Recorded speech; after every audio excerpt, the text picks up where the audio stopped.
it's me, Vicky Marie, and good morning, good afternoon, or good evening, wherever you are in this crazy world we're living in. So it's just a quick video. I just wanted to bring something to your attention that's sort of connected with the Jay Slater case that we covered. Jay went missing in Tenerife and very sadly was found he'd fallen into a ravine. And anyway, I'm not going to go into the whole story of what happened to him, etc. I think all of you that are watching my video will know about what happened with the Jay Slater case. Some people think it's still unresolved. Anyway, what we do know for 100% certain is that when Jay's family had to go out to Tenerife, which is where Jay had gone on holiday, hadn't he, to Tenerife. He's from Accrington in Lancashire in the UK. He was on holiday. And when he went missing, all his family had to go out there. They were dealing with a foreign country. Tenerife is part of Spain. They were dealing with a foreign country. They were dealing with a foreign language. They were dealing with different ways of, that the police deal with things, lack of information, etc. It was a very difficult time for Jay's family. And people that helped them while they were there, they got a lot of help from this LBT Global. This is the website. Let me see. In fact, I'll go on to the Facebook page first, I think. Because what I'm doing this video, what I want to tell you is about they are saying that they're having problems like keeping their organisation going. Because this is what they do. They help families who are affected by anything, missing loved ones or loved ones that have accidents or are, or murdered in foreign countries. They help people. They're a non-profit organisation. This is their Facebook page that we're looking at the moment. Let me just make sure that I'm sharing it okay. Yeah, they're a non-profit organisation that helps families to cope, would probably help with interpreters, moral support, etc.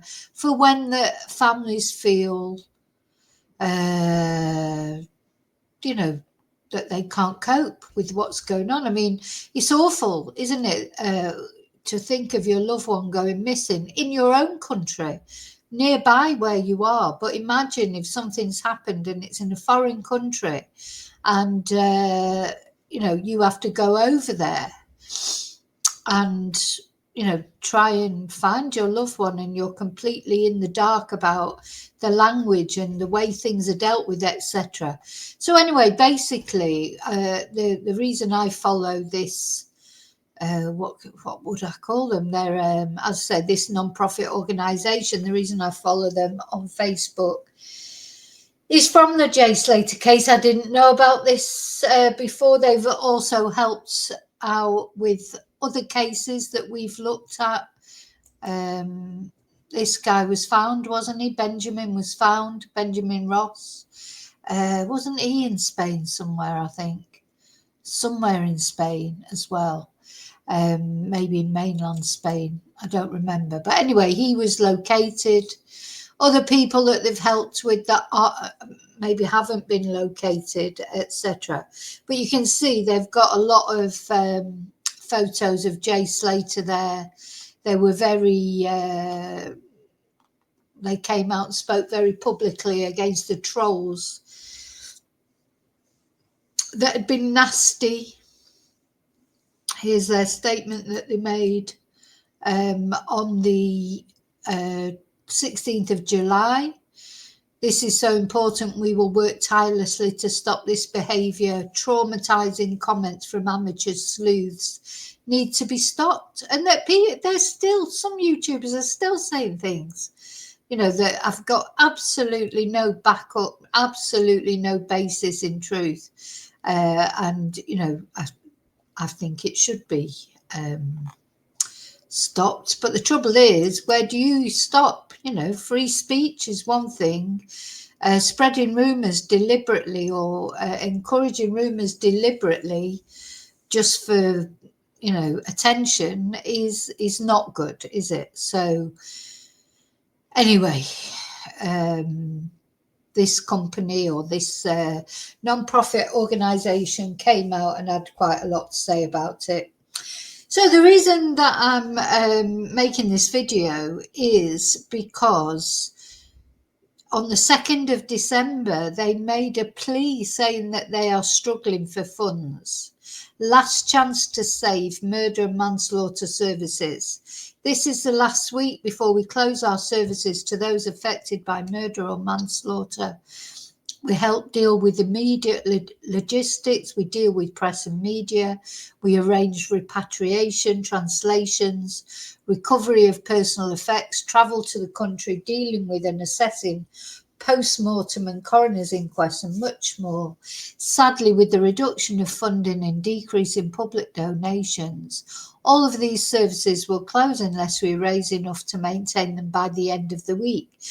Please donate if you can. Now, I'm presuming they must have raised a fair amount because their website is still up. Anyway, Christmas is a difficult time. So I'm just showing you this if you feel like, you know, you do feel that if everybody donated £1, that would be a lot of money, wouldn't it, in total? But, you know, you have to decide. There's so many worthy causes. It's difficult to know who to donate to, isn't it? Because you can't donate to everybody unless you're Elon Musk. But he doesn't do that, does he? He just spends his money trying to get people into the White House and sending rockets up in the air. But anyway, yeah, so I'm just really bringing it to your attention.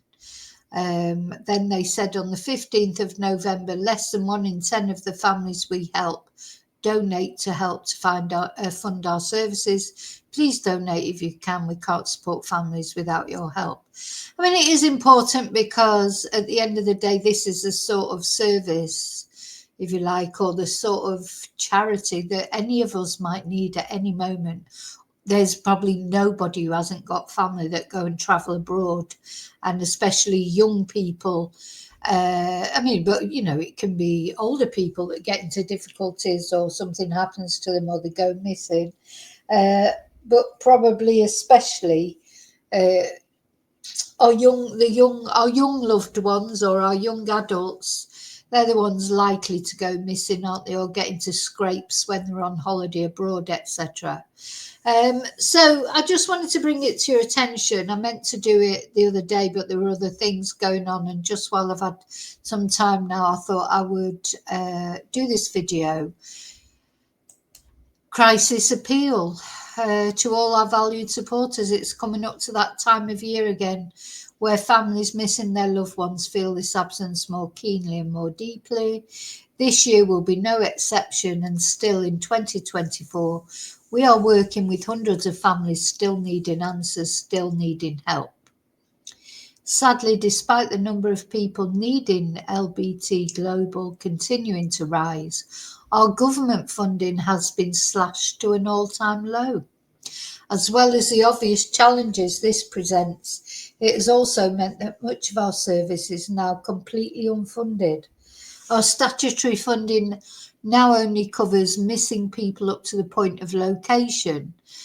And as you know, this only covers the tiniest part of any missing persons case. This situation currently means that all the services we can provide after location or to those who have suffered another crisis overseas are now either being provided without any funding help or in most cases now unavailable. This hurts our already small team to the core, but we just cannot maintain a service that's not funded. I'm afraid, as ever, this is where we have to make the ask. Therefore, if you're able to make a donation to enable us to provide our fullest service to even one more family, we know how much that would mean to us and to them. So if you can, visit our secure donation page and donate today. So this is their Facebook page. So I'm just telling you about it. I know Christmas is a difficult time. You can't donate to everybody. But if it's something you think is important, something you would like to donate to go onto the Facebook and find their page, LBT Global, or just go directly to their website, which I'll show you. That link there took took me straight to the donation page. So you can either make a one-time donation. I mean, these are quite big amounts, I think, really. But, there are people probably who want to. So they've got £100,000 goal and they've raised £11,000. So they've still got a long way to go, haven't they? I think I'm going to make a donation. I haven't decided. It won't be any of those donations. It'll be much smaller, but something because, anyway, I don't have to go into details of who I donate to and what have you, but I try to donate where I can. I always do. And it's just sometimes you think, God, they're all important, aren't they? All these. I'm going to look into the LBT Global. I don't like to donate to big charities. I like to donate directly to people or to smaller sort of charities that I know that I'm not paying a CEO's wages. I don't want to be doing that. So I will be looking into it a bit more. I'm not sure of the actual details of this this charity. But all I do know, the one thing that I do know about them is they definitely helped out Jay Slater's family when he needed it.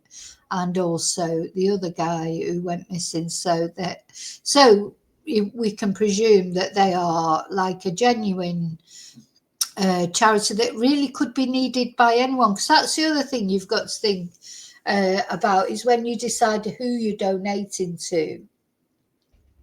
As I say, I normally try to donate directly to people or to very small, small local charities that I know, like I donate to quite a lot of animal charities. That's, as I say, not big amounts because the thing is you can't donate to everybody. So if you don't, to me, I try and sort of spread it around, donate a small amount to different charities. And, if everybody did that, really, there would be no charity, would they? Because if everybody donated a little bit, that would add up to a lot. There's a lot of people in the world, aren't they? So, for their goal is £100,000. So now I'm going to try. You know what I'm like with maths. So only 100,000 people have to donate £1 to get. Oh, even I could work that out to get to 100,000. So it's doable, isn't it? There was a list of donations that people. Here we go. You've got people. Some people are donating £50, £10, £20. I presume you could donate £1 if you wanted to, or £5, £3. I'm presuming there's not, although it's got those sort of quite strange amounts there, which I'm not sure why they do that. But if you go into the donate, yeah, I presume you can just put whatever you want in there. Anyway, I just wanted to talk about that, show you that, because it's relevant to the Jay Slater case that we covered. And I know Christmas is coming up, and for some people it'll be a very difficult Christmas, won't it? Like Jay Slater's family, families, so many families. Not only cases that we've talked about, but just in normal life, there'll be a lot of people that are not looking forward to Christmas because it'll be their first Christmas without their loved one. Maybe their loved one is still missing. like Jack O'Sullivan. And then you've got Jay, where his family know where he is, but it wasn't a happy resolution, was it? So it'd be a very difficult Christmas, first Christmas without Jay. There's lots of, even when it comes to the second Christmas without someone, I think it takes a long time. We all probably know from personal experience. It takes a long time before your Christmas. Christmas is such a difficult time because it looks like everybody's having a great time and you're suffering from whatever it is. Maybe it's a loss of someone, maybe it's a loss of a pet, maybe it just, you've got some illness, or maybe mental illness or money worries, because Christmas is a very financially difficult time. So it's all those things. Christmas can be lovely, can be magical, but can also be so very difficult, can't it? So I'm not saying, donate. I'm not telling anyone what to do. You donate to, you feel like donating to, or what you feel like giving to, whoever you feel like giving it to. I just wanted to bring it to attention because I noticed it and I thought it might be something people would be interested in because it was relevant to Jay Slater's case, which of course we covered quite intensively. Okay, I'll see you really soon, as always, in the next video. And until then, may your God go with you. Bye.